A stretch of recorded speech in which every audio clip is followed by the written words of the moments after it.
बढ़ते हैं आगे, बात बच्चों की हो रही है, स्कूलों की हो रही है। तो जम्मू कश्मीर के स्कूलों के अंदर एक और परेशानी इस वक्त है, वालिदैन और स्कूल इंतजामिया आमने सामने है, क्योंकि फीस फिक्सेशन कमेटी की रिपोर्ट के बावजूद भी प्राइवेट स्कूल जो ट्रांसपोर्ट चार्जेस में कमी नहीं कर रहे हैं और अपनी मन मर्जियां चलाने के बराबर ही काम कर रहे हैं। इसको लेकर अब इंतजामिया हरकत में आई है और डायरेक्टरेट ऑफ एजुकेशन यानी नाज़िम तालीम कश्मीर ने बाज़ाब्ता तौर पर एक हुक्मनामा जारी किया है और यह हुक्मनामा साफ किया गया है कि प्राइवेट स्कूलों के लिए जो बस सर्विस है उसे रिज्यूम किया जाए फिल फॉर, और जो फीस फिक्सेशन कमेटी की हिदायत है उन्हीं के मुताबिक आपने आगे बढ़ना होगा। आपको याद होगा कि जो प्राइवेट स्कूल एसोसिएशन का एक दड़ा है, एक सेक्शन है, उन्होंने इसको मानने से इनकार किया, तो उन्होंने कहा था कि हम नहीं मानेंगे जी।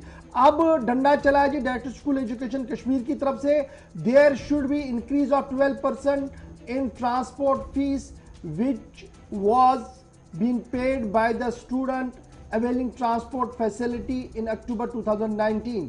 This hike will be operative from the date of reopening of school after winter breaks. ये ऑर्डर आपके सामने है।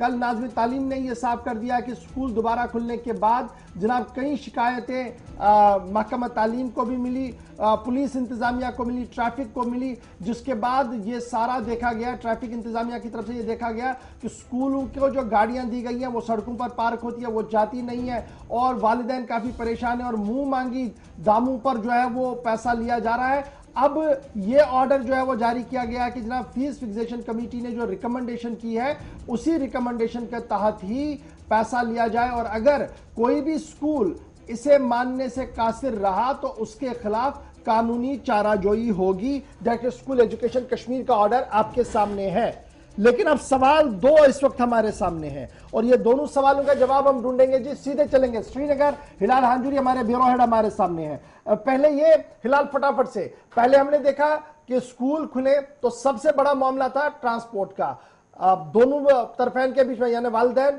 और प्राइवेट स्कूल के बीच में तालमेल हुआ नहीं, किसी भी तरीके से नहीं बनी बात, तो मामला चला गया फीस फिक्सेशन कमेटी ने। उन्होंने अपना एक रिपोर्ट रखी, इंटरिम रिपोर्ट, जिस रिपोर्ट पर भी सवाल है, लेकिन सवाल खुद प्राइवेट स्कूल एसोसिएशन ने भी खड़े किए, कहा कि हम इनको नहीं मानेंगे जब हम अदालत जाएंगे। आज जो हुक्मनामा हम चला रहे हैं ये डायरेक्टर स्कूल एजुकेशन कश्मीर का है, जिन्होंने चाबुक चलाते हुए प्राइवेट स्कूलों को कहा है कि आपने जाबिता के तहत ही कार्रवाई करनी होगी, नहीं करेंगे तो आपके खिलाफ कार्रवाई करेंगे। कैसे इस पूरी खबर को आप एनालिसिस कर पाएंगे?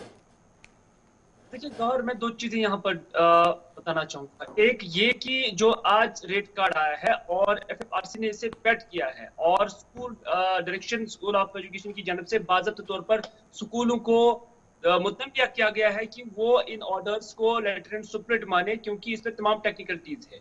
लेकिन मैं एक चीज पहले गोशगुजार कराना चाहूंगा अपने नाज़िम को भी, क्योंकि इससे पहले साल 2019 में अक्टूबर के महीने में जो red card board of school education और फी फिक्सेशन कमेटी की जानब से जारी किया गया था, क्या उस पर कोई अमल आपकी जमीनी स्तर पर हो रहा था? जमीनी स्तर पर क्या कुछ हो रहा है? जितना बड़ा स्कूल उतना बड़ा स्टैंडर्ड और उतनी ज्यादा ट्रांसपोर्ट चार्जेस वसूले जाते हैं और उसके बाद पेरेंट्स भी बेबसी का इजहार कर रहे हैं और स्कूल इंतजामिया भी उन्हें ट्रांसपोर्ट फी के नाम पर लूटे जा रहे हैं। यानी अगर 5-5 किलोमीटर की डिस्टेंस पर दो स्कूल है, एक छोटा स्कूल है और एक बड़ा स्कूल है, बड़ा स्कूल 2000 रुपए मान लीजिए कि वो चार्ज करता है, जब छोटा स्कूल 600 से 800 रुपए चार्ज करता है। ये डिफरेंस क्यों? अगर गाड़ियां भी सेम है, ड्राइवर भी सेम है, तेल भी वही डाला जाता है और डिस्टेंस भी सेम है, तो फिर क्या वजूहत है कि एक सेम डिस्टेंस पर दो टैरिफ के हिसाब से यहाँ पैसे वसूले जाते हैं पेरेंट्स से? क्योंकि जो बड़े स्कूल है वो ऐसी मनमानियां करते हैं और नतीजा ये है कि फिर इस रेड कार्ड की वायलेशन हो जाती है, नंबर एक। नंबर दो, जो स्कूल एसोसिएशन है यानी प्राइवेट स्कूल एसोसिएशन थी, उनकी जानिब से जो एनालिसिस पिछली बारी की गई थी, उनका मानना है कि हमने इससे टेक्निकल बुनियादों पे बनाया है। तमाम तेल को भी नजर में रखा, ड्राइवर का चार्ज नजर में रखा, मैकेनिकल का चार्ज भी नजर में रखा और उसके साथ साथ जो गाड़ी है उसको भी जेर नजर रखा है।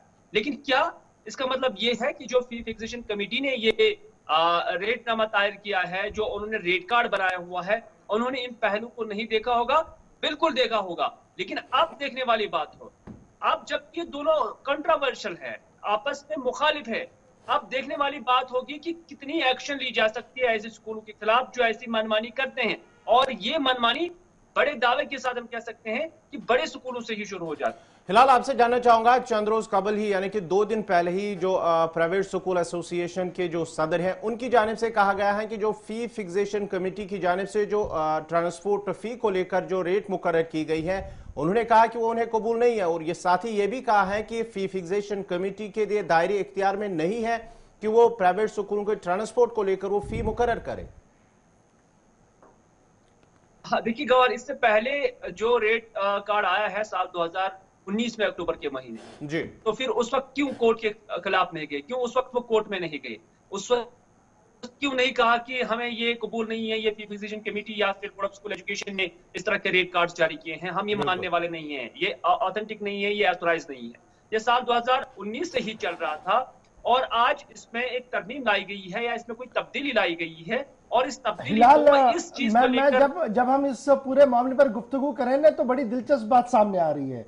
मुझे कुछ जिम्मेदारों की तरफ से लिखा जा रहा है इस वक्त सोशल मीडिया पर, जनाब आप जिस बार बार ये कह रहे हैं कि प्राइवेट स्कूल एसोसिएशन, जरा ये भी बताइए कि जिस एसोसिएशन ने इसका ये जिक्र किया कि हम कोर्ट जाएंगे, उनके साथ कितने हैं? क्योंकि अक्सर स्कूल जो है वो उसके खिलाफ है, यानी प्राइवेट स्कूल एसोसिएशन भी 2-3 हिस्सों में बढ़ चुकी है अब इस पूरे मामले को लेकर। हाँ बिल्कुल, मैं सोशल मीडिया से इससे पहले भी देख रहा था कि जब प्राइवेट स्कूल एसोसिएशन की जानिब से ये रेट कार्ड जारी किए गए और उसके बाद मेरे साथ कुछ स्कूल वालों ने राब्ता किया है और उन्होंने बाज़ाब्ता तौर पर अपने फेसबुक आईडी पे भी डाला हुआ था कि अगर प्राइवेट स्कूल एसोसिएशन ने 1950 रुपए 5 किलोमीटर दायरे के लिए अपना फी मुकर्रर किया है, हम 800 में ही करेंगे। मेरे पास उसके स्क्रीनशॉट्स हैं कि ऐसे स्कूल भी हैं जो डायरेक्टली रिजेक्ट किया जी। वार साहब को कहा कि वार साहब ठेकेदारी नहीं करेंगे जी, ये गुमराहकुन बयान दिए जा रहे हैं और हमें जलील करने की कोशिश हो रही है, इस तरीके के बयान मुझे भेजे जा रहे हैं, स्क्रीनशॉट्स भेजे जा रहे हैं। बहुत बहुत शुक्रिया जी फिलहाल यहां पर हमारे साथ ज्वाइन करने के लिए। फिलहाल बड़ी खबर यह है कि जनाब सरकार ने मन बना लिया, फीस फिक्सेशन कमेटी ने जो बात सामने रखी है उसके हिसाब से ही प्राइवेट स्कूलों को गाड़ियां चलानी होगी। लेकिन एक बड़ी बात जो हिलाल ने बताई कि क्राइटेरिया 12% का क्या था, उसकी भी बेसलाइन जो है वो क्लियर होनी चाहिए ताकि कंफ्यूजन जो है वो